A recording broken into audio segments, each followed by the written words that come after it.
नेत्रं हृदयधवलहासं विठ्ठलं चिन्तयामि विठ्ठलं चिन्तयामि विठ्ठलं चिन्तयामि।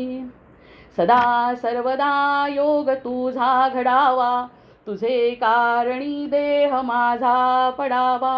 उपेक्षू नको गुणवंता अनंता, रघुनायका मागणे हेची आता। हनुमंतांची कुळवल्ली राममंडपा वेला गेली, श्रीराम भक्तीने फळली रामदास बोले या नामे। शुका सारिखे पूर्ण वैराग्य ज्याचे, वसिष्ठा परिज्ञान योगेश्वराचे। कवी वाल्मिका सारिखा मान्य ऐसा, नमस्कार माझा सद्गुरु रामदासा। जयाचा जगी जन्म नामार्थ झाला, जयाने सदा वास नामात केला। जयाच्या मुखी सर्वदा नाम कीर्ती, नमस्कार त्या ब्रह्मचैतन्य मूर्ती।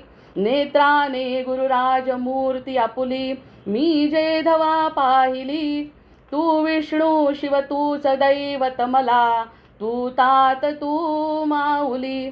झाला भाव मनात या मग करू कोणास पाचारण। प्रल्हाद गुरुराज या नित तुम्हा, माझे असो वंदन। अनेन प्रियताम देवो भगवान जानकी पती, श्रीरामचंद्र पूर्वेशाम अस्माकं कुलदैवतम। श्रोता वक्ता श्रीराम समर्थ, जय जय रघुवीर समर्थ, जय जय रघुवीर समर्थ। जय सनातन हिंदू धर्म की जय। बघा, आपली जी सुरुवात झाली आहे ना, व्यासांपासून सुरुवात करताना इतका आवडला तो व्यास विषय सगळ्यांना की इतक्यांचे फोन आले आणि त्यावरती आपण चर्चासुद्धा केली। व्यासांची चर्चा पूर्ण होऊ शकत नाही। जसं अनंत भगवंत आहे तसं ज्ञानसुद्धा अनंत आहे। त्यामुळे व्यासांची चर्चा तरी कशी संपेल? व्यासांची चर्चा संपू शकत नाही। त्यामुळे जसं व्यासांचं निरूपण आवडलं आणि व्यासांवरती चर्चा झाली आणि सुचिताताईंनी तर अगदी डायग्राम सगट मला पाठवलं, बघून मला इतका आनंद झाला की या सगळ्या गोष्टी इतक्या आवडतात आपल्याला आणि ते आहेच हृदयस्पर्शी सगळं। तर तो जेव्हा विचार करत असताना ह्या व्यासांवर तर बोलूच, पण व्यासांचा जन्म कसा झाला हे सुद्धा तितकंच महत्त्वाचं आहे। आता हिंदू धर्म जितका सखोल जाऊ ना, तसं आपण म्हणतो ना, त्या सगळ्या सखोलतेतच ज्ञान आहे आणि सखोल जाऊन वर जायचं आहे। सखोल ज्ञान घेऊन सगळं इथे ठेवून आणि वर जायचं आहे, अशा प्रकारचं अतिशय गोड असं हे जे ज्ञान आहे ना, ते ज्ञान असून सुद्धा आवडतं आहे। ह्याबद्दल मला खरंच भगवंताबद्दल कृतज्ञता व्यक्त करायची आहे सगळ्यात सुरुवातीला। आता बघा, सगळ्यात पहिल्यांदा त्यांचे जे ऋषी पराशर ऋषी जे आहेत, ते पराशर ऋषी कोण आहेत? पराशर ऋषी आहेत महर्षी वसिष्ठांचे नातू।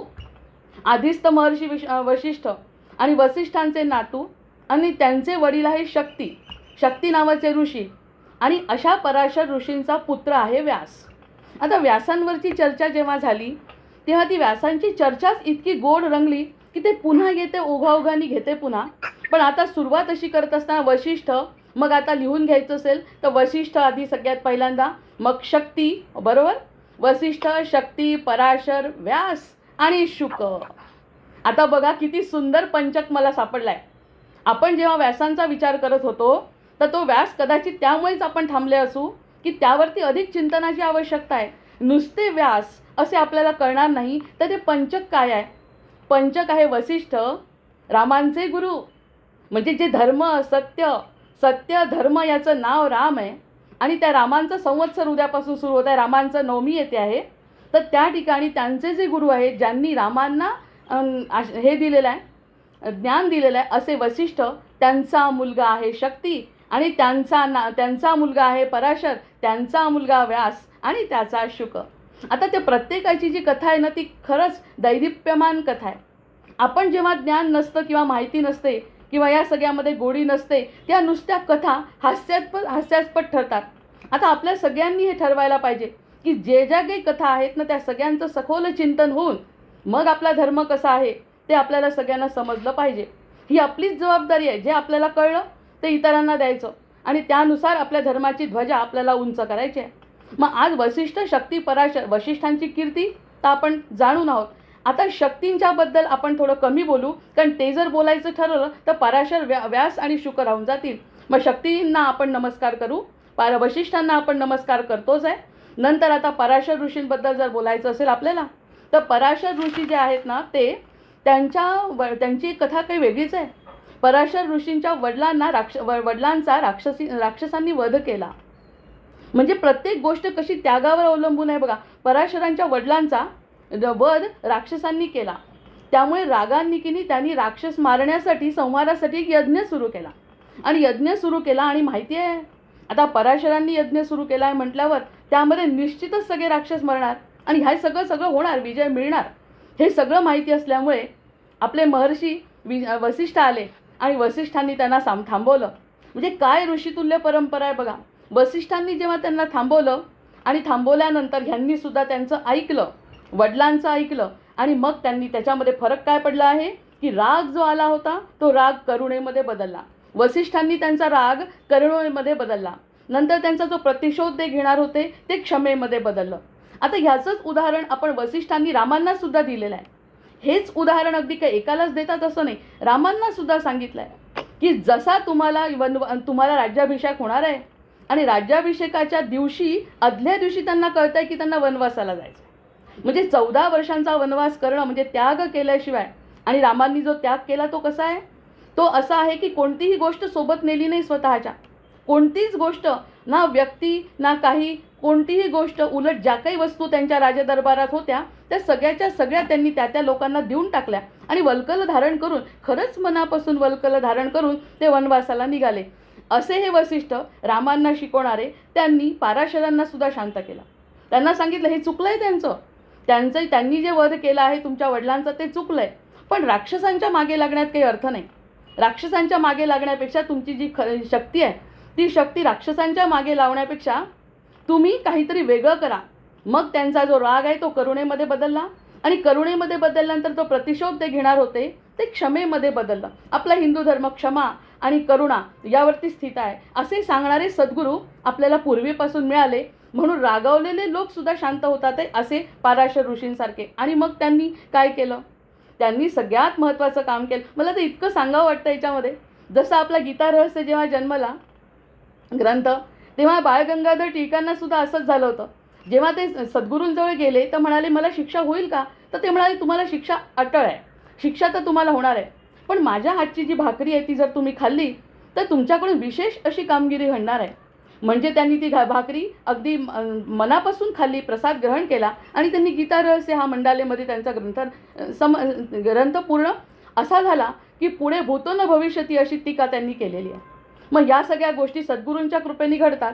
मग या पराशर ऋषींना वसिष्ठांचा आशीर्वाद मिळाला आणि त्यांनी काय महत्त्वाचं काम केलं ते व्यासांचं सांगत असताना त्याचा कसा संदर्भ लागतो ते बघा. पराशरांनी काय केलं, काळाचं खंडन केलं. सगळ्यात पहिल्यांदा काळ जे महाकाळ आहे, म्हणजे काळावर विजय मिळवणे काय असतं, क्षणाचा आनंद कसा उपभोगायचा हे त्यांनी शिकवलं. क्षणाचा आनंद उपभोगल्याशिवाय आपण काळ समजू शकत नाही. 100 वर्षाच्या आयुष्यामध्ये आपल्याला आनंद कसा मिळवायचा हे सगळ्यात पहिलं गणित त्यांनी पराशरांनी शिकवलं आहे. आणि त्यांनी काय काय केलं, विपल, पल, घटिका, मुहूर्त, होरा, लग्न, दिवस, पक्ष, मास, अयन, वर्ष, संवत्सर आणि योग, हे 14 भागांमध्ये आपलं ज्ञान विभाजित केलं. आपण व्यासांना म्हणतो इथून निघाला आणि या व्यासापासून त्या व्यासापर्यंत, पण त्याचे वडील बघा ना, त्याचे जे वडील आहेत त्यांनी काळाचं खंडन करून 14 भागांमध्ये, याला होराशास्त्र म्हणतात. आपल्या ज्योतिषांना सगळ्यांना माहिती आहे आपलं जे चाललं आहे ना सगळं ज्योतिष ते सगळं होराशास्त्रावर चाललं आहे आणि तेच अजून त्याच्यामध्ये बदल झालेला नाही. ते जे 14 भाग केले त्यांनी विपल, पल, घटिका, नंतर मुहूर्त, होरा, लग्न, दिवस, पक्ष, मास, अयन, वर्ष, संवत्सर आणि युग आणि मग मन्वंतर, आणि असे 14 मन्वंतर म्हणजे एक कल्प बनतो. इथपर्यंत त्यांचं शास्त्र त्यांनी टिकवलं आहे. इतकं सगळं त्यांनी विभाजन केलं. मग त्यांचा मुलगा नाही का सगळं विभाजन करणार, जसे वडील तसा मुलगा, इतकं विभाजन वडिलांनी करून ठेवलेलं आहे. म्हणून आपल्याला ती संधी मिळाल्यासारखं वाटतंय की व्यासांचा अभ्यास करत असताना आधी आपल्याला पराशरांचा अभ्यास करावा लागेल. आणि पराशरांना कोणाचा आशीर्वाद मिळाला, वसिष्ठांचा, जे वसिष्ठ रामांचे गुरु आहेत. म्हणजे या सगळ्या गोष्टी इतक्या दैदिप्यमान आहेत की शब्द आपले थिटे आहेत. मग यांनी काय केलं, त्यांनी ह्या सगळ्या गोष्टी केल्यानंतर हे जे होराशास्त्र त्यांनी तयार केलं, त्या होराशास्त्र अजूनपर्यंत आपण तीच गोष्ट मानतो. हे सगळे ज्योतिषी अजूनपर्यंत तीच गोष्ट मानतात मग 14 मन्वंतर एक कल्प इतकं त्यांनी आधीच विभाजन करून ठेवलं. मग त्या विभाजन केलेल्या गोष्टींना त्यांनी ज्ञानामध्ये कन्वर्ट करायचं काम कोणी केलं आहे? व्यासांनी केलं. ते व्यासांबद्दल नंतर बोलते, कारण व्यास हा विषय इतका मोठा आहे की ते बोलत असताना हाच विषय मध्ये येतो आधी. मग आता पाराशर म्हणजे काय? तर पाराशर म्हणजे आता आपण असा विचार करतो की पाराशरांनी असं केलं आहे की नावाड्याच्या वेशात गेले, नावेमध्ये बसलेले होते. त्या ठिकाणी मत्स्यगंधा त्यांना भेटली. मत्स्यगंधा भेटली आणि किती विचित्र विचार हिंदू धर्माबद्दल सगळ्यांनी केले. इतका सगळा ऋषी आहे आणि हा ऋषी काय या बाईवर भाळला, आणि ती बाईसुद्धा अशी की जिला दुर्गंध येतोय अंगातून, अशा प्रकारच्या स्त्रीला तो भाळलेला आहे. मग त्याचं सुद्धा उत्तर असं आहे, आपल्या वेदांतामध्ये म्हणतात की की या सगळ्या गोष्टी ज्या आहेत ना, उच्चीचा म्हणजे हे सांगते ज्ञान झालं. त्यांनी काय केलं की मत्स्य आकर्षण झालं, तिलाच पुढे सत्यवती म्हटलंय. आता सत्यवती कसं म्हटलंय? सत्यवती म्हणजे सत्य जाणणारी. म्हणजे जी मत्स्यगंधा होती, जी अतिशय दुर्गंध तिच्या शरीराला होता, त्यातल्या त्यात ती मासा होती, माशाच्या रूपामध्ये होती. मग मीन राशीचा उच्चीचा गुरु असतो, उच्चीचा शुक्र असतो म्हणे. मग या सगळ्या गोष्टींनी ज्ञान घेण्याची क्षमता त्या व्यक्तीमध्ये आहे, हे पाराशरांनी शोधलं.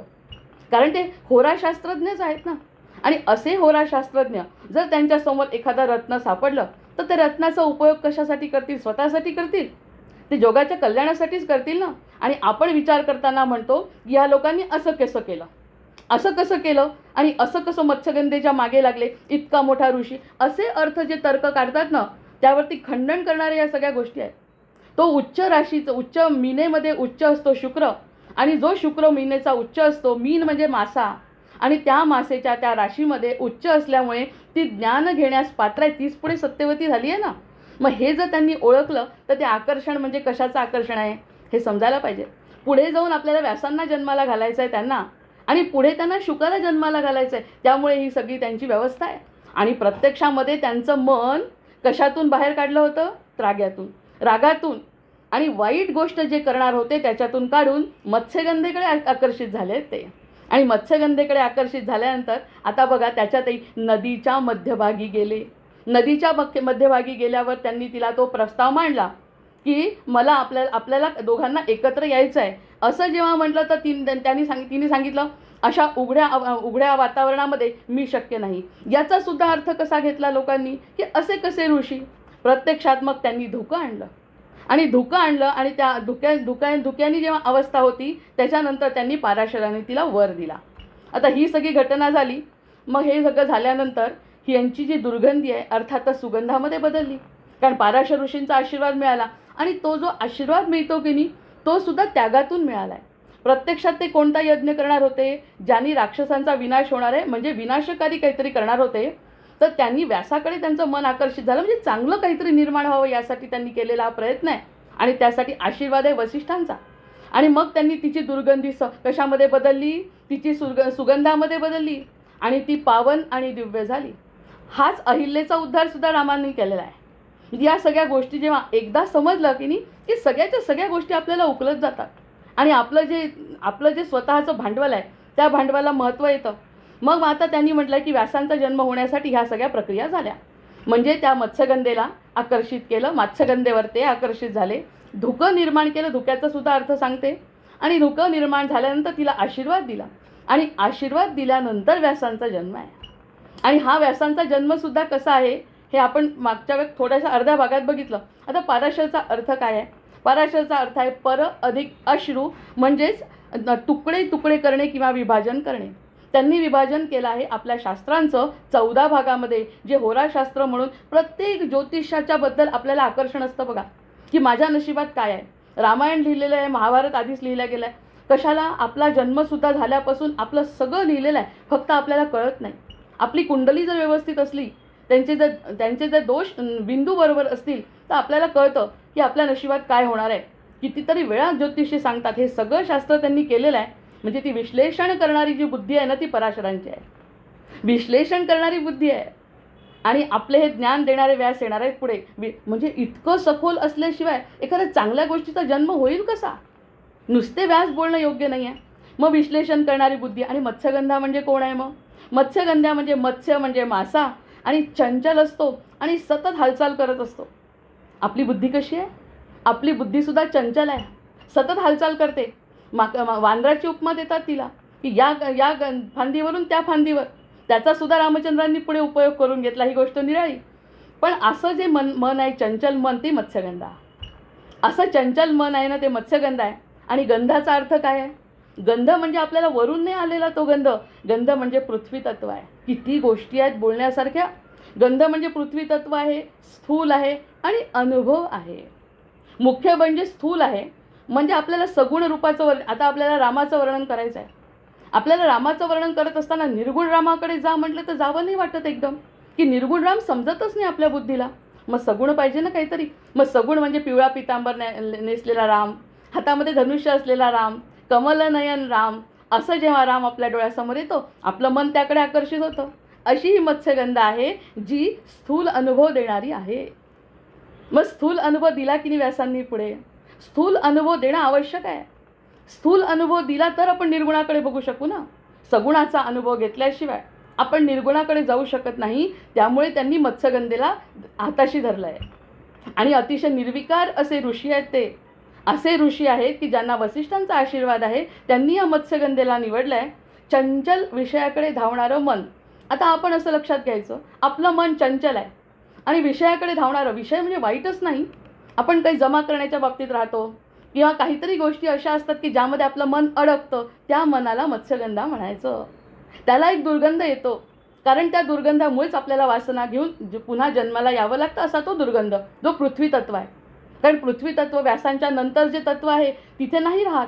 फक्त पृथ्वी तत्व कुठे राहतं? आपल्या ब्रह्मांडापुरतं राहतं. तसा तो दुर्गंध म्हणजेच त्याचा दुर्गुण आहे आपल्याजवळ एक, की जो स्थूलामध्ये आपल्याजवळ असतो तो अनुभव त्यांनी चंचल विषयाकडे धावणारं जे आपलं मन आहे, ते मन म्हणजे मत्स्यगंध आहे. आणि आपल्याला जर पराशर मिळाले तर असा अर्थ प्रत्येक जीवानी काढला पाहिजे असे आपले ग्रंथ आहेत, सद्ग्रंथ आपले. हे जे मत्स्यगंधा रूप आहे, ती मत्स्यगंधा म्हणजे एक कॅरेक्टर नसून आपलं मन आहे, जे विषयांमध्ये गुंतलेलं आहे. असा अर्थ जर काढला तर आपल्याला काय शिकवायचं ग्रंथांमधून ते कळतं. चंचल विषयाकडे धावणारं जे मन आहे, इंद्रियांकडे खेचणारं जे मन आहे, जे अधीर झालं आहे, काहीतरी मिळवण्यासाठी अधीर झालेलं जे मन आहे, ती मत्स्यगंधा आहे. आणि पुढे त्यांनी सांगितलं पराशर म्हणजे काय ते तर सांगितलं. आता मध्ये जी आहे ते नदीमध्ये आहेत ना ते दोघं बसलेले. तर नदीमध्ये जर बसले असतील तर ती यमुना असेल, गंगा ती यमुना आहे. मग ती यमुना जे नदी आहे ना, तो प्रवाह आहे आपल्या चेतनेचा. आपल्या मनामध्ये वाटतं की नाही देवाला भेटावं. प्रत्येकाला वाटतं की आपल्याला देवाचं दर्शन व्हावं. त्याच्यासाठी त्याग काय करायचं हे सगळं आपल्याला हे शास्त्र शिकवतं. पण प्रत्येकाला अथातो ब्रह्मजिज्ञासा, यांनीच आपल्या प्रवचनांची सुरुवात होते नेहमी. अथातो ब्रह्मजिज्ञासा, अथातो जीवजिज्ञासा, अथातो आत्मजिज्ञासा. मला मी कोण आहे हे सुद्धा माहिती पाहिजे. त्याशिवाय मला खरा आनंद मिळणार नाही ना. मग तो जो चेतनेचा जीवनाचा प्रवाह आहे ना, ती म्हणजे नदी आहे. आपल्याजवळ नाही आहे ती आपल्याजवळ नाही का? म्हणजे आपण मत्स्यगंधा आहोत. आपल्याजवळ ती चेतनेचा प्रवाह आहे.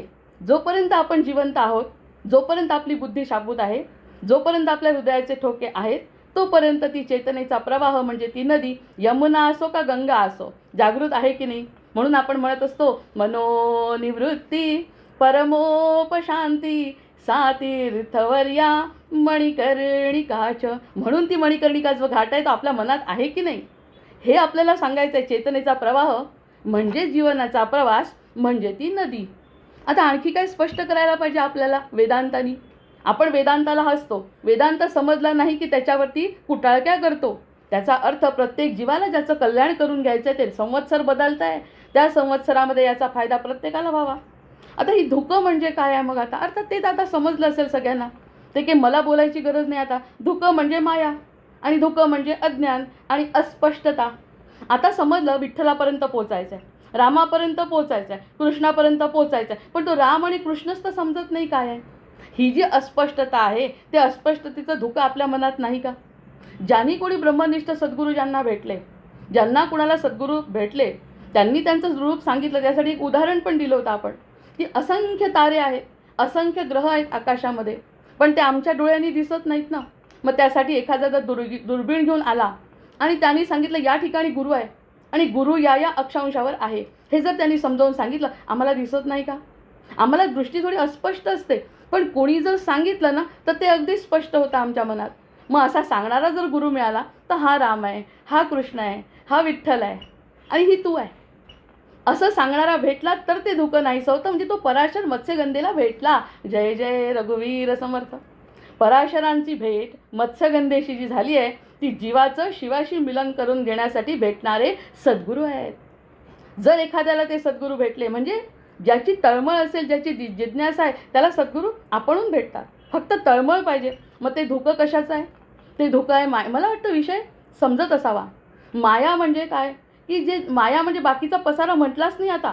कारण आपल्याला मूळ ग्रंथ जर बघायचा असेल तर घर दार पैसा प्रसिद्धी असं नाही. माया म्हणजे देवापासून दूर. माया एवढीच लक्षात घ्यायची अद्वैतासाठी की देवापासून जर दूर असो तर ती माया आहे आणि देवाच्या जर जवळ असू तर ते मग आपल्याला स्वतःचं ब्रह्मस्वरूपच कळलं आहे भगवंताचं. असं म्हणजे दोनच भाग पुन्हा द्वैत. कारण आपण व्यासांवर बोलत असताना द्वैतात बोलायचं. आता शुकाचार्यांवर जेव्हा बोलू तेव्हा अद्वैतावर बोलू. मग हे द्वैताचा जर विचार करायचा असेल तर धुकं म्हणजे माया आहे आणि माया म्हणजेच अज्ञान आहे. अज्ञान म्हणजे दुसरं तिसरं काही नसून ग्रंथांचं ज्ञान नसून फक्त अस्पष्ट विचार आहे. एखाद्याचे विचार जर स्पष्ट झाले की तुझ्या मनाला जे वाटतंय ना तेच ब्रह्मस्वरूप आहे असं करत जर तो साधक त्याच्या मागे गेला तर पराशर ऋषींचं ज्ञान मिळाल्यासारखं आहे. कारण होराशास्त्र शिकलेलं आहे. होराशास्त्र त्यांनीच निर्माण केलेलं आहे. असे पराशर मत्स्यगंधेला भेटणं हा काय साधा योग आहे का? आपल्याला किती कीर्तनकार प्रवचनकार सांगत असतात की यांचं काय महत्त्व आहे. पण ते महत्त्व एका खंडाखंडात सांगितल्याशिवाय न स्पष्ट होत नाही. कारण आपला तेवढे विचार करण्याची पद्धत नसते. आता जेव्हा आपल्याला कळतं तर असं अक्षरशः डोळ्यात पाणी येतं हे सगळे विचार कळल्यानंतर. आता सुगंधात परिवर्तन होणं म्हणजे काय? आता बघा एखाद्या जर व्यक्तीला चांगले संकेत मिळायला लागले तर त्याचं पहिलं लक्षण काय असतं की त्याच्या डोळ्यासमोर काहीतरी मूर्ती तयार होते आणि त्याला अतिशय सुंदर असा अष्टगंधाचा सुगंध येतो. असं खूप जण सांगतात. आजी आजोबांनी तर नक्कीच सांगितलं असेल. कोणाच्या आपल्याला अनुभव नाही पण आजी आजोबांनी सांगितलं असेल की मला की ना अष्टगंधाचा सुगंध येतो. मग दुर्गंध राहिला का? तो जीव तर दुर्गंधी आहे. तो जीव मत्स्यगंध आहे. मत्स्यगंधा म्हणजे अज्ञानी जीव आहे. अज्ञान अस्पष्ट आहे. सगळं धुकं पसरलेलं आहे सगळीकडे. एवढा गोंधळ चालला आहे ना सगळ्या समाजामध्ये आणि देशामध्ये राष्ट्रांमध्ये. पण तरीसुद्धा जीव त्याच्यामुळे जीव अस्पष्ट असतो. पण जर एखाद्याला तो सुगंध आला म्हणजे पाराशरांचं मत्स्यगंधेशी मिलन झालं म्हणजे या जीवाचं शिवाकडे जाण्याची ती तयारी आहे. मग अशा तयारीमध्ये व्यासांचा जन्म आहे पुढे. मग त्यांनी म्हणलं सुगंधात परिवर्तन होणे म्हणजे काय? आता ह्याचा प्रत्येकजण वैयक्तिक छान विचार करू शकतो असं निश्चित मला जे वाटतं तर श्रोता वक्ता बोलतो तेवढंच नाही. श्रोतासुद्धा यावरती विचार करू शकतो. तो म्हणतो वासनांना जर आता मला वासना आहे एखाद्यावरती प्रेम करायचं, फक्त मुलावरच प्रेम करायचं, फक्त कुटुंबावरच प्रेम करायचं अशी जर माझी वासना आहे तर त्या वासनेला जर वाटलं की फक्त मुलावर आणि समाजावर न करता सगळ्यांसाठी परोपकार करावा अशी जर ती वासना माझी बदलली तर दुर्गंधीला सुगंध आला असं म्हणतात. पैसाच द्यायचा आहे, खर्च करायचा आहे तर धर्मकार्यात केला. या सगळ्यांना मदत केली, त्या सगळ्यांना मदत केली, कोणाला गरिबाला मदत केली. ज्याची इच्छाच आहे पैशाचा उपयोग जर अशा पद्धतीने त्याला करता आला तर दुर्गंधाला सुगंधामध्ये परिवर्तन केलं. कुणी केलं हे? त्या मत्स्यगंधेनी नाही केलं. मत्स्यगंधेकडे पाराशर आकर्षित झाले ही पण एक महत्त्वाची मुद्दा आहे. मत्स्यगंधेकडे आता हळू घ्यायचं म्हटलं ना तर हळू घेते मी सगळं. नाही तर आतापर्यंत माझा तो पुढचा विषय सुरू झाला असता. मत्स्यगंधेकडे पाराशर आकर्षित झाले. मत्स्यगंधा पाराशरांकडे झाली नाही. आपला जीव कधीही सद्गुरूंकडे जाण्यासाठी उत्सुक नसतो. असतो वरवरचं गुरुर्ब्रह्मा गुरुर्विष्णू गुरुर्देव महेश्वरः गुरु साक्षात परब्रह्म तस्मै श्री गुरवे असं तोंडाने म्हणायचं आणि गुरु म्हणतील तसं काहीही न करता आपण चालत असतो. म्हणून अशा मत्स्यगंधेला सुद्धा पाराशरांनी हेरलं आणि हेरून त्याच्याकडे आले म्हणजे तिच्या दुर्गंधाला सुगंधामध्ये परिवर्तन केलं. जय जय रघु असं होतं. आणि अजूनसुद्धा ती गोष्ट सत्यम परम धीमही उद्यापासून जे संवत्सर सुरू होत आहे त्या ठिकाणी सत्यम परम धीमही याची सुरुवातच झालेली आहे. पराभव संवत्सरापासून वाईट गोष्टींचा त्याग आणि या सगळ्या गोष्टींचा आपण अनुभव घेणार आहे उद्याच्या संवत्सरापासून हे माझं अंतर्मन मला सांगत आहे. मग हा जो दुर्गंध आहे या दुर्गंधाला सुगंधामध्ये ह्याच्यावरती वैयक्तिक विचार सगळेजण करू शकतात. कोणी लेखक असेल लेखन करू शकतो, कोणी पेंटर असेल पेंटिंग करू शकतो आणि आपल्या जो रांगोळी काढणारा असेल रांगोळी काढून देवाला खुश करू शकतो. देवाचं काही म्हणणं नाही की मला फक्त याच पद्धतीने खुशी मिळते. मग हे दुर्गंधाला देवाकडे आकर्षित करणं म्हणजे हे काम पाराशरांनी केलं आहे. अशुद्ध वृत्तीला शुद्ध चेतनेमध्ये. आणि जी चेतना जी नदी आहे ना, ती नदी सतत वाहते आहे. ती नदी जी आहे तिचा प्रवाह सारखा समुद्राकडे जाण्यासाठी जातो आहे. कितीतरी गोष्टींवर थांबू शकतो आपण. ती ज्या नदीची सुरुवात झाली ती जाते आहे कुठे? समुद्राकडे. म्हणजे तोही प्रवाह बघितला तरी तो समुद्राकडे जातो आहे. ही जी धावणारी नदी आहे त्या धावणाऱ्या नदीला शुद्ध चेतनेमध्ये परिवर्तित केलं. आपल्या साधकाच्या शुद्ध परिवर्तनामध्ये त्यांनी बदलवलं. आणि मग बाकी हे सगळं झाल्यानंतर एक तर भक्तीचा जन्म होईल, किंवा प्रेमाचा जन्म होईल, किंवा व्यासांचा जन्म होईल. जय जय रघुवीर समर्थ. भक्तीने आली या ठिकाणी. कारण हा अध्याय जो आहे द्वैपायनांचा अध्याय असल्यामुळे या ठिकाणी भक्तीवर नाही बोलले भागवतामध्ये, यामध्ये ज्ञानावरती बोलले. मग ज्ञानामध्ये व्यासांपेक्षा अधिक श्रेष्ठ कोण आहे या जगामध्ये? ह्याच्यावरती आपण मागच्या वेळेस जसं विवेचन केलं ते व्यासांचा जन्म या ठिकाणी झाला. म्हणजे तिला कशाचं ज्ञान झालं? तिला कोणते ग्रंथ वाचून दाखवले का त्यांनी? की या ठिकाणी ग्रंथ आहेत. किती वेळ ते सोबत होते एकमेकांच्या. ते धोकं जिथपर्यंत होतं तिथपर्यंत ते सोबत होते.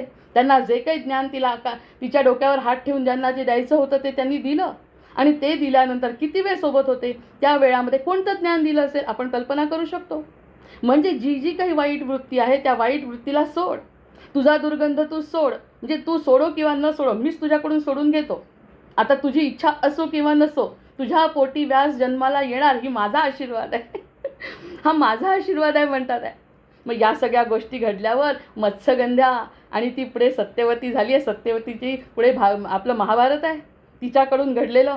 आणि तिचे ते 3 या सगळ्या गोष्टी पुढे घडल्या आहेत. पण आधी सत्यवतीचा हा जो प्रकार परिवर्तन आहे, म्हणजे कोणत्याही जीवाचं दुर्गंधातून अज्ञानातून ज्ञानामध्ये परिवर्तन करणारे पाराशर आहे. आणि त्यांना आशीर्वाद देणारे वसिष्ठ आहेत. आणि वसिष्ठांनी त्यांना जर त्या ठिकाणी थांबवलं नसतं तर त्यांनी राक्षसांना मारण्यामध्ये त्यांचं आयुष्य घालवलं असतं. ती आग कोणती होती? प्रतिशोधाची. माझ्या वडिलांना राक्षसांनी मारलं, मी राक्षसांना संपवणार. पण आपल्या सद्गुरूंनी त्यांनासुद्धा दुर्गंधातून सुगंधात आणलं आहे. मग ते कसे काय दुसऱ्यांना करणार नाही? त्यांनी सुद्धा मत्स्यगंधे, आणि स्पष्ट स्वरूपात संकेतच असा आहे मत्स्यगंधेचा, की मत्स्यगंधेला त्यांनी आपल्या चांगल्या रूपामध्ये आणलं. आणि देवीच्या स्वरूपात सत्यवती नावही कसं आहे बघा. म्हणून मी मागच्या वेळेस एकदा म्हटलं होतं की नावांना, प्रत्येक नावाला अर्थ आहे. पराशरला अर्थ आहे, व्यासाला अर्थ आहे, जीवाला अर्थ आहे. जीवाचा अर्थ आपण मागच्या वेळेस बघितला. तो जीव म्हणजे जीवा. आणि आता हा जो सत्यवती आहे ती सत्य जाणणारी आहे. मग सत्य जाणणारी असल्यावर तिच्याकडून चूक होईल का? म्हणजे तिच्याकडून झालेल्या चुका आपण जेव्हा महाभारतात म्हणतो, गंगा असं झालं तसं झालं, त्या म्हणू का आपण? जर त्याचा संदर्भ असा लागला तर आपण कोणत्याही गोष्टी असं न बोलता त्या ठिकाणी आपल्या जीवाला कोणता आनंद मिळेल याच गोष्टींचा आपण विचार करू. मग व्यासाचा जन्म म्हणजे काय? आता व्यासाचा जन्म म्हणजे ज्ञानाचा उदय. आमच्या जीवनामध्ये अतिशय अज्ञानी जीव आहे, इकडे तिकडे भटकणारा जीव आहे, कृतज्ञ जीव आहे. कृतज्ञता मनामध्ये आली आणि ज्ञान आलं. असं ज्ञान दिलं, पुस्तकी ज्ञान दिलेलं नाही. आशीर्वाद गुरु जेव्हा देतात ना, तर पुस्तक ज्ञान, ते ज्ञान दिल्यानंतर, त्यांचा आशीर्वाद दिल्यानंतर ज्ञान फळतं. त्यांनी आशीर्वाद द्यावा आणि ज्ञान फळतं. फालतूच्या गोष्टी करण्याची गरजच नाही ज्ञानासाठी. गुरूंचा आशीर्वाद घेण्यासाठी बाकी भक्ती प्रेम असलं की ते पुढचं काम ते करतात, असा हा आपला शास्त्र सांगतो, वेदांत सांगतो. मग त्यांनी जेव्हा सांगितलं व्यासाचा जन्म झाला म्हणजे ज्ञानाचा उदय तिच्या जीवनामध्ये झाला. मग विश्लेषणात्मक जे मन होतं ना, त्यांचं विश्लेषण केलं ना त्यांनी. 14 भाग केलेत ना, ते 14 भाग खरं तर खूपच महत्त्वाचे आहे. 14 भाग जे आहेत ते मग आपण जेव्हा विचार करू त्याच्यावरती मी लिहून पाठवीन. त्या 14 भाग त्यांनी केल्यामुळे अशी जी त्यांची बुद्धी आहे कालाला बदलवणारी, त्यांनी मनाची निर्मिती झाली. आणि योग मानसिक अर्थ काय आहे त्याचा? याचा अर्थ असा आहे की मनाच्या परिवर्तनाची प्रक्रिया काय आहे हे पराशरांना माहिती होतं. मनाचं परिवर्तन कोणत्या पद्धतीने करायचं आहे हे त्यांना माहिती होतं. मग मन चंचल आहे म्हणजे मत्स्य आहे, विषयगंधाने भरलेले आहे म्हणजे गंध दुर्गंध आहे. बुद्धी कशी आहे? त्याला जी बुद्धी, आपलीच बुद्धी. बरं, पराशर म्हणजे ऋषीनं काय नाही समजायचं. आता आपलीच बुद्धी, जर विवेक जागृत झाला तर ती बुद्धी म्हणजे पराशर आहे आणि ती त्याला स्पर्श करते. कुठे वाईट अर्थ आहेत या ठिकाणी सांगा? धुकं आणलं, मी तुमच्या समोर संभोग करत नाही, असे जे वाक्य त्याच्यामध्ये लिहिले त्याचा अर्थ असा आहे. वेदांताचा अर्थ असा आहे की ती जी बुद्धीचा स्पर्श म्हणतात ना, गुरुपुष्यामृत योग असेल त्या दिवशी गुरुचा स्पर्श होण्याची शक्यता जास्त असते. मग असे होराशास्त्रज्ञ शास्त्र जाणणारे हे जे पराशर आहे त्यांच्या बुद्धीनी तिच्या बुद्धीला स्पर्श केला. आणि बुद्धीचा, दोघांचीही बुद्धी विशाल असल्यामुळे अतिशय ज्ञानसूर्य तळपला. त्या स्पर्शाने वासनांचं रूपांतरण झालं, मन शुद्ध झालं आणि त्यातून व्यास ज्ञानबुद्धी जन्माला आले. आता इथपर्यंत तर मला वाटतं सगळ्यांना लक्षात आलं असेल. म्हणजे काय? अशुद्ध मन अधिक जागरूक बुद्धी. आता लक्षात घ्यायला पाहिजे. आता गणितच सुरू झालं आहे व्यासांपासून. खरं तर अशुद्ध मन आणि जागरूक बुद्धी. अशुद्ध मन अधिक जागरूक बुद्धी म्हणजे काय आहे? ज्ञान. अशुद्ध मन अशुद्ध नाही राहिलं पाहिजे. आता मन शुद्ध आणि जागरूक बुद्धी म्हणजे पराशरांची बुद्धी. पराशरांचं आठवण करायची. पराशरांचे श्लोक आहेत माझ्याजवळ, ते म्हणायचे.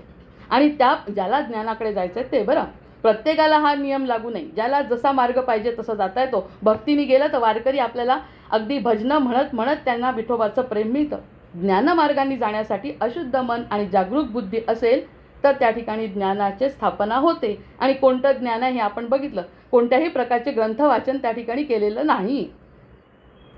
म्हणजे अविद्या, चंचल मन, विषयासक्ती सगळं सुटलं. आणि पराशर म्हणजे विवेकबुद्धी म्हटलं. व्यास म्हणजे ज्ञान, समर्पणाची क्षमता आणि द्वैताची रचना केली. त्यांना ना थोडंसं असा हे केला. त्यांना सांगितलं की तुला सगळंच्या सगळं नाही करायचं आहे. तुला कुठेतरी त्याग. कारण ही आपली पूर्ण हिंदू संस्कृती ना, म्हणजे आपला सनातन धर्म त्यागावर अवलंबून आहे. म्हणजे कितीही जितके मोठे लोक झाले, जितके संत झाले ते फक्त त्यागावर आहेत. कोणी भोगून संत झालेले नाही. त्यामुळे त्यांना सांगितलं तुझ्या जीवनाचं ध्येय आहे ते फक्त द्वैतातच राहायचं आहे. तुला अद्वैतापर्यंत यायचं नाही. समजत असेलच सगळं अर्थातच, पण अद्वैतापर्यंत तुला यायचं नाही असं सांगितलं. मग व्यासातून शुक जन्माला येतात. ते पुढे ते कसे येतात तेही त्यांच्याशी त्यांचा संबंध नाही आहे. शुकांशी त्याचा संबंध नाही. अमरकथा ऐकली आहे महादेवांकडे शुकांनी. अमरकथा ऐकून कुठे लपायचं? महादेव मागे आले म्हणून ते यांच्या बायकोच्या मुखातून पोटामध्ये स्थिर झाले 12 वर्षासाठी. म्हणजे व्यासांचा तपश्चर्या किती फळाला आली. कोणताही कुणाशीही संबंध नसताना अशी उत्पत्ती झालेली आहे.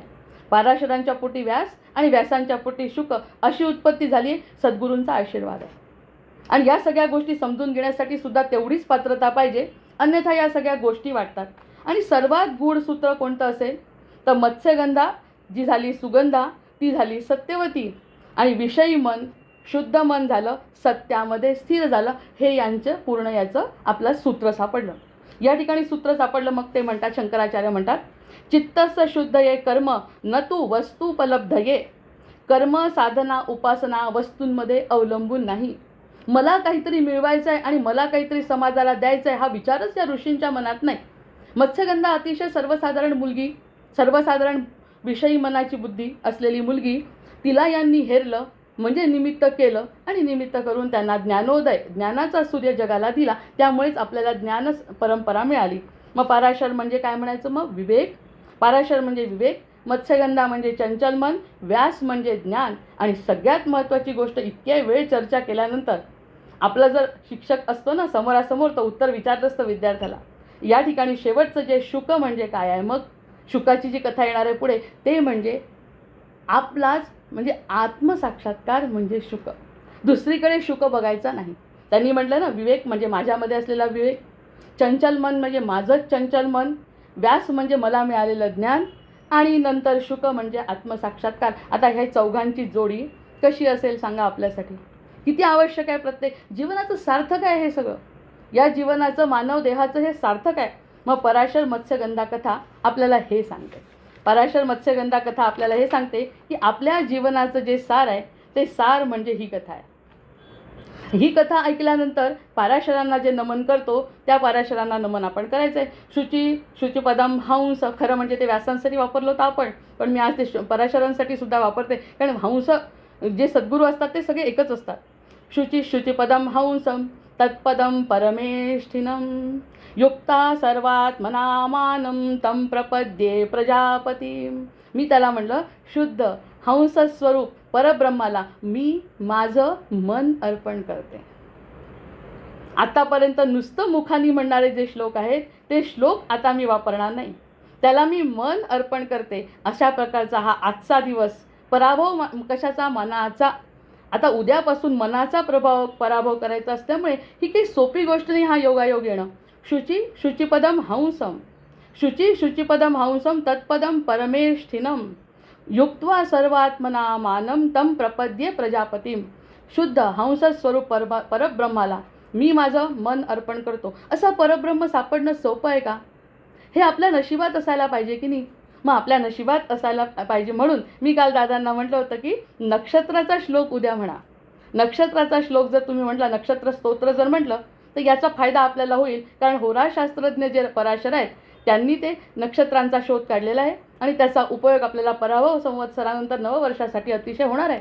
त्यामुळे पंचांग वाचनाच्या सोबत आपण नक्षत्र स्तोत्रसुद्धा म्हणावं. नंतर वशिष्ठ पौत्रम ते कोण आहेत त्याचा विचार करत असताना वशिष्ठ पौत्रम शांतात्मानं तपसा दीप्त तेजसम. आता त्यांचा श्लोक आहे.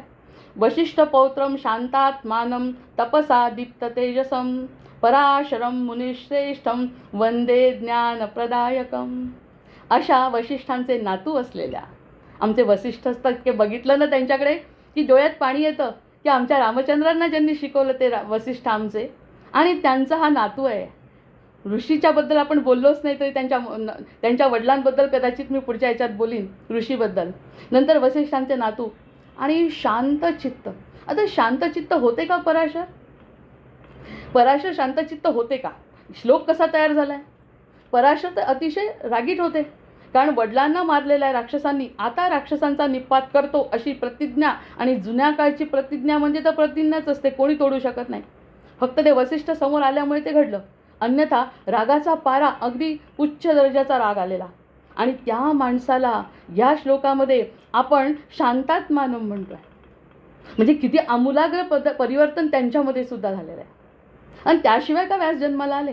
त्याशिवाय का माणूस जन्माला येईल? आणि त्याशिवाय का माणसाच्या जन्माचं सार्थक होईल? म्हणजे अगदी विरोधाभास. त्याच्यावर माझी कवितासुद्धा आहे विरोधाभासावर, की जे असतं त्याच्यापेक्षा अगदी विरुद्ध जर झालं तरच आपलं परिवर्तन झालं असं म्हणायचं. मत्स्यगंधेला आणि बैलाला हसण्यापेक्षा आपण आपल्यामध्ये होणारं परिवर्तन जर बघितलं तर बाकी आपल्याला पराशरांचं महत्त्व कळतं. मग वशिष्ठ पौत्रम शांतात्मानं तपसा दीप्त तेजसम पराशरम मुनिश्रेष्ठम वंदे ज्ञानप्रदायकम. आणि हे जे ज्ञान देणारे आहे पुढे होणारे व्यास, त्यांना जन्म देणारे त्यांचे पिता, त्यांना माझा मनापासून नमस्कार असो. आज आपण त्यांना नमस्कार करतोय पराशरांना, हे आपलं भाग्य आहे. संवत्सर संपत असताना पराशरांना नमस्कार करायला मिळणं हे खरंच सद्भाग्य आहे. नंतर दुसऱ्यांदा म्हटलं आहे त्यांनी, ज्यांना अतिशय राग येत होता, अतिशय रागीट, अतिशय वाईट मनोवृत्ती म्हणतो आपण रागाला, त्याच्यामध्ये विवेक स्वरूप पराशर, त्यांना म्हटलं आहे विवेक स्वरूप पराशर. मला कौतुक का वाटतं माहिती आहे का? या सगळ्या गोष्टींना मानवी जीवनात घडत असतात. परिवर्तन हे माणसाचा नियम आहे आणि तो घडावा. 3-3 वर्षांनी बदल होतो. आता संवत्सर बदलतं तेव्हा कळतं. हा जो बदल परान अनुश्रोणी यो नित्यम विवेक दीप प्रकाशकः. काय म्हटलं त्यांनी? परान अशृणोती यो नित्यम विवेक दीप प्रकाशकः अज्ञात्न तमसाम हंता पराशर नमोस्तुते. म्हणजे जो विवेकाचा दीप प्रज्वलित करून अज्ञानरूपी अंधकार दूर करतो त्या पराशरांना माझा नमस्कार असो. आता बघा, विवेक स्वरूप, पुन्हा त्यावरती आपली मगासारखी चर्चा, की ज्या ठिकाणी त्यांच्यामध्ये विवेक नव्हता ते विवेक शून्य झाले होते का? कारण असतं. आता ही जी भगवंताची माया आहे ना, ती माया आपल्याला अशी फिरवते. रामाचीच माया आहे ती, जी फिरवते. अशी मोठी परीक्षा घेते, इतकी मोठी परीक्षा घेते की ती परीक्षा केवळ स्वतःसाठी असते. एक त्या वैयक्तिक व्यक्तीचीच परीक्षा असते. त्या परीक्षेत जो पास होतो ना त्यालाच राम दिसतो. सद्गुरूसुद्धा तिची परीक्षा घेतात.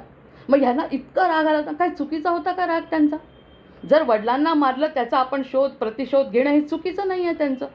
पण त्या ठिकाणी तो त्यांचा विचार थांबवला, आणि पूर्णपणे विचार थांबवून बघा पुढे व्यासाची उत्पत्ती झाली आहे. म्हणजे जसं त्यांना दंतन मुखा भीतरी, त्यांच्याजवळ दात नव्हते तरी त्यांनी ती भाकरी खाल्ली आणि गीता रहस्य लिहिला. म्हणजे त्यांना अटक तर होणारच होती, अटक होण्याबद्दल प्रश्न नाही, पण अटक होऊन सुद्धा त्यांची भगवंतावरची निष्ठा दूर झाली नाही, म्हणून त्यांच्या हाताने गीता रहस्य लिहिला गेला. त्यांनी जर रागारागामध्ये आणि द्वेषामध्ये या गोष्टी केल्या असत्या तर गीता रहस्य आला नसता. हे तर आपण बघितलेलं उदाहरण आहे. पराशर तर फार जुने आहेत, सत्ययुगातली गोष्ट आहे. पण आपण बघितलेले सुद्धा लोक असे आहेत की जे स्वतःच्या मनाला पूर्णपणे परिवर्तन करतात. असे कितीतरी देशभक्त सुद्धा आहेत की ज्यांनी स्वतःचा संसार सोडून ह्या सगळ्या गोष्टी केल्या. म्हणजे ते अतिशय रागावलेले असून सुद्धा त्यांच्यावरती आलेला जो श्लोक आहे तो आहे परान अशृणोती यो नित्यम विवेक दीप प्रकाशका. असं आपल्या बाबतीतही घडावं अशी एक आशा पराशर ऋषींच्या जवळ म्हणावं, की आपल्याला जे नाही, आपल्याला ज्या ठिकाणी गोष्टी कठीण वाटतात ना त्याच कठीण गोष्टी सद्गुरू माझ्याकडून करून घ्या, खरंच करून घ्या. त्यासाठी शेवटचा श्लोक मी राखीव ठेवला आहे. मग त्यांनी अज्ञान तमसाम हंता पराशर नमोस्तुते. कारण प्रत्येक गोष्ट अनुभवातून आली पाहिजे, नुसतं बोलायचं नाही आहे. बोलायचं असतं तर हजारो गोष्टी आपण ऐकतो यूट्यूबवर आणि याच्यावर, पण प्रत्यक्ष अनुभव आपल्याला असला पाहिजे. मग हा अनुभव देणारा जो आहे तो किती त्रासातून गेलाय विचार करा. एखाद्या गोष्टीचा आपल्याला आवडत नाही, ज्या गोष्टी आपल्याला कराव्या लागतात, ज्या सोडून त्याचा मनाला किती त्रास होतो. आणि एवढं करून मत्स्यगंधेला स्पर्श केलाय आणि तिला समजावून सांगितलंय. यासाठी अजून एक उदाहरण आहे. राम जेव्हा सीतेला शोधायला गेले तेव्हा सुग्रीवाला मदत करायची काय गरज होती त्यांना. आपल्यासारखा सर्वसाधारण मनुष्य असता तर त्यांनी म्हटलं असतं माझीच बायको हरवली, मी तुला का मदत करू, आणि तुझी तुला आधी सापडली तर. मला माझी बायको शोधायला मी एवढे कष्ट केले, मी एवढा वनवास भोगतो आहे, मी माझं राजवैभव सोडलं. किती विचार करू शकतो रामांच्या बाबतीत. तर मी तुझ्यासाठी केलं का, तुझी बायको शोधून देण्यासाठी. पण नुसती बायको शोधून नाही दिली, त्याच्या मुलाला राज्याभिषेक करणं हे रामतत्व आहे. रामतत्व वशिष्ठ ज्यांच्या डोक्यावरती हात आहे त्या सगळ्यांना हे तत्व शिकवत आहेत. तत्व कशाचं, त्यागाचं. आणि त्यातूनच राम निर्माण होतात, त्यातूनच वसिष्ठ निर्माण होतात. वसिष्ठांचे एक एक डायलॉग जर आपण रामायण फक्त वसिष्ठासाठी ऐकावं, त्यांचे जे एक एक श्लोक आहेत ना वसिष्ठांचे, राम आणि जनकाचं, जनक आणि रामांचे संवाद, वसिष्ठांचे संवाद आणि जटायूचं मरण, या सगळ्या गोष्टी तीन जर बघितल्या ना तर रामांची उदात्तता कळते. आणि नंतर रावणाच्या मरणाच्या वेळी रामांनी लक्ष्मणाला ज्ञान घेण्यासाठी पाठवणं, या चार गोष्टी रामांना खूपच महान बनवतात, जे सर्वसाधारण कोणाला जमत नाही.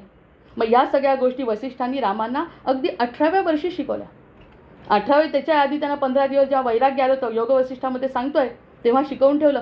ते नुसतं रामांना शिकवलं तर त्याच्या आधीच्या या घटना बरं. आणि अशा लोकांना जर आपण म्हटलं की तुम्ही हा असं मोकळ्यामध्ये त्यांना एका महिलेच्या मागे लागले आणि त्यानंतर असं केलं आणि त्यांना पुत्र, या सगळ्या गोष्टी किती भंपक आहेत, त्याच्यामागे किती शास्त्राधार आहे, किती महत्त्वाच्या गोष्टी त्या ठिकाणी त्यांना कारण प्रत्येकाला समजत नाही म्हणून गोष्टी सांगतात ते. जर हे गोष्ट कलियुगातच फक्त समजू शकते, हे आपलं भाग्य आहे. कलियुगामध्ये या गोष्टी समजू शकतात. सत्ययुगामध्ये गोष्टी रूपाने समजत होते लोक म्हणून ते ऐकत होते. आता गोष्टी रूपात समजत नाही म्हणून हे समजावून सांगावं लागतं. पण चुकीचं बोलण्यात काही अर्थ नाही. मग जो विवेकाचा दीप प्रज्वलित करतो, विवेकाचा जो माणूस रागीट आहे त्याला विवेकाचा दीप प्रज्वलित करणारा म्हटलेला आहे. आणि त्याला नमस्कार करून आम्हाला तो द्या असं आपण म्हणतो आहे. ही किती मोठी परंपरा आहे आपली, दिव्य परंपरा ज्याला म्हणतो आपला भारत देश.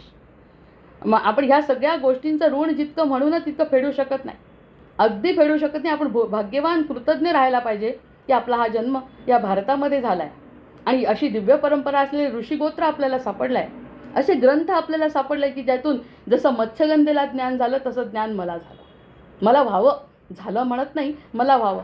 नंतर तिसरं व्यासजनक स्तुती केली आहे. व्यासजनक स्तुती शेवटची, ते म्हटलं यस्य प्रसादात व्यासोभूत वेदानां विभागकृत तम पराशरमाचार्यं प्रणमामी पुनः पुन्हा. ज्यांच्या कृपेने. आता बघा, आपण मुलाला म्हणतो वडिलांनी हे दिलं, घर दिलं, एखाद्याला संपत्ती दिली, नंतर ज्ञान. पण ही व्यक्ती एवढी हुशार कशी आहे, एवढी बुद्धिवान कशी आहे, तिचे वडील, तिचे आजोबा, तिचे आजी आजोबा असतील, सद्गुरू असतील, असंच म्हणतो ना. त्या व्यक्तीजवळ, इतरांजवळ नसलेली जर बुद्धी असेल तर त्याला आपण काय म्हणू, याची पुण्य आपण विसरतो आजकालच्या काळात ही पुण्याई. कुणीतरी ही आपल्याला पुण्याई दिली आहे ना, तर त्यांनी म्हटलं असा. आता तिसरा श्लोक असा आलाय की यस्य प्रसादात व्यासो, ज्यांच्या प्रसादामुळे व्यासांचा जन्म झाला. जय जय रघुवीर समर्थ. व्यासांचा जन्म ज्यांच्या कृपेने झाला ते पराशर आहेत. त्या पराशरांना माझा नमस्कार. ते ज्ञान मिळो न मिळो नंतरच्या गोष्टी आहेत. आधी मी तुम्हाला नमस्कार करते की तुम्ही कोण आहात हे मला कळलंय. आणि जीवाला ना ज्ञानाच्या आणि भक्तीच्या शिवाय काहीच पर्याय नाही. तिसरा पर्याय नाही. त्यातलं ज्ञानोत्तर भक्ती जर घ्यायची असेल, हुशार लोक आहे आपण, आजकाल शिकलेले लोक आहेत, सगळे PhD झालेले आहेत लोक, त्यामुळे त्यांना ज्ञान मिळवायचंच असतं, त्यांना भक्तीने जायचं नसतं. मग असे व्यास की ज्यांनी ज्ञान दिलं आहे त्यांना प्रसाद, ते कोणाचा प्रसाद आहे, पराशरांचा. आणि पराशरांनी किती स्वतःला वाईट ठरवून घेतलं असेल तेव्हा सांगा, की मी माझ्या स्वतःला काहीच इच्छा नाही आहे काही करायची, कोणत्या बाईकडे आकर्षित होणं शक्य नाही, पण ते सगळं त्यांना करावं लागलं. तिला आशीर्वाद द्यावा लागला, ते धुकं आणावं लागलं, ती चेतना तिची जागृत करावी लागली, तिला ज्ञान द्यावं लागलं. तेव्हा कुठे व्यासांचा जन्म झाला. हे व्यासांना कल्पना असेल, ते सतत म्हणत असतील आपल्या वडिलांना आणि आपल्या आजोबांना आणि आपल्या पणजोबांना, वसिष्ठांना की मी किती भाग्य, असं म्हणत होते पहिलेचे लोक. आजकाल आपण विसरतो. आपण जेव्हा म्हणतो ना 3 पिढ्यांचा तरी आपण आठवण केला पाहिजे, ते हे इथे तंत्र निघतं आणि तेच होराशास्त्राचे तज्ज्ञ आहेत. यस्य प्रसादात व्यासो भूत वेदान विभागकृत, ज्यांनी विभागून दिलं. काय वाचू शकत होतो आपण वेद? आपण वेद वाचू शकलो असतो का? वेदांचा एक अक्षर कसं आहे? अनुष्टुप छंदामध्ये असलेली रामरक्षा आपण किती आनंदाने म्हणतो. अनुष्टुप छंदामध्ये आहे, गेय आहे, पांडुरंगाष्टक म्हणतो, शंकराचार्यांचे पदं म्हणतो. हे सगळं त्यांनी नंतर अगदी सुटं करून दिलं. तेव्हा मूळ वेद आपण वाचू शकलो असतो का? म्हणजे नुसतं सोनं आहे तुमच्याकडे, साधा जरी उदाहरण घेतलं, सोनं दिलं एवढं मोठं 2 किलोवर सोनं, काय उपयोग आहे त्याचा? त्याचा अलंकार केल्याशिवाय मला काय उपयोग आहे त्याचा? म्हणजे हे अलंकार करण्याचं कार्य कोणी केलं आहे? व्यासांनी. आणि व्यासांनी का केलं आहे? कारण पराशरांनी हा त्याग केला आहे. मत्स्यगंधेला जवळ केला आहे, मत्स्यगंधेला आशीर्वाद दिला आहे आणि तिला सत्यवती बनवलं आहे आणि ती सत्यवती यांची आई आहे. जय जय रघुवीर. काय मोठी दिव्य परंपरा आहे. त्याच्याशिवाय का असं ज्ञान येतं? ज्यांच्या कृपेने व्यासांनी वेदांचं विभाजन केलं, त्या विभाजनाचं महत्त्व पुढच्या वेळेस पुन्हा सांगते. विभाजन जसं केलं त्या पराशर आचार्यांना आता म्हटलं आहे मी पुन्हा पुन्हा प्रणाम करतो. अशा आचार्यांना मी पुन्हा पुन्हा प्रणाम करतो. आता हे सगळं आपल्या वेळेत बसवलं आहे आणि वेळेत बसवल्यानंतर आता शेवटचा श्लोक, हे जे काही बोललं आहे त्याचा अर्थ बघा कसा आहे. गुरवः सन्तु साक्षी मे ऋषयः सन्तु साक्षिणः यदुक्तम तत्वभावेन तन्मे हृदि स्थिरं भवेत. गुरु आणि ऋषी माझेसाठी असो, गुरु आणि ऋषी माझ्यासाठी आहेत, गुरु आणि ऋषी माझ्यासाठी आहेत, ते माझ्या हृदयात दृढ राहो. हे जे ज्ञान मला मिळाले ते दृढ राहो. हे फक्त त्यांच्या कृपेने मिळालं आहे अशी कृतज्ञता वृत्ती माझी असो. हा शेवटचा श्लोकसुद्धा व्यासांनीच देऊन टाकला आहे. आपली काळजी तेच घेतात. ते काय म्हणतात? गुरवः सन्तु साक्षी मे ऋषयः सन्तु साक्षिणः. ऋषीच्या साक्षिणी, ऋषीच्या साक्षीने सत्य आणि एकही गोष्ट असत्य बोलली नाही. हे म्हणत असताना साक्ष कुणाची? ऋषींची. कुणाची? विश्वामित्रांची आणि वशिष्ठांची साक्ष आहे मला. याच्यातलं एकही अक्षर मी खोटं बोललेलो नाही. कारण सत्यम वद, सत्य बोलायचं आहे. यदुक्तम तत्वभावेन तन्मे हृदि स्थिरं भवेत. आणि अशा प्रकारचं जे बोललेलं नुसतं मुखातून बाहेर पडलं आहे ते मी धारण करण्याची शक्ती मला पराशर ऋषींनी द्यावी, ही अशी विनम्र प्रार्थना या श्लोकाद्वारे. आणि मला आणि सगळ्यांनाच ही गोष्ट लागू आहे. हे सत्य आहे. सत्यम परम धीमही. हे सत्य जर आपल्याला स्थापित करायचं असेल इतरांमध्ये तर आपण आधी धारण करायला पाहिजे. हे जे धारण करता येण्याची क्षमता फक्त आपल्याला ऋषींनी द्यावी. असे हे 3 श्लोक म्हणून मी आज त्या ऋषींना प्रणाम अगदी मनापासून करते. पुन्हा सत्संग मंडळाचे आणि सगळ्या सदस्यांच्या प्रेमाच्या मध्ये मी कृतज्ञता व्यक्त करते. जय जय रघुवीर समर्थ. आवाहनं न जानामि न जानामि तवार्चन पूजांचैव न जानामि क्षम्यतां परमेश्वर क्षम्यतां परमेश्वर क्षम्यतां परमेश्वर. जय जय रघुवीर समर्थ. जय श्रीकृष्ण. जय श्रीकृष्ण ताई. खूप छान आणि सुंदर असं आपण आज विवेचन मांडलं.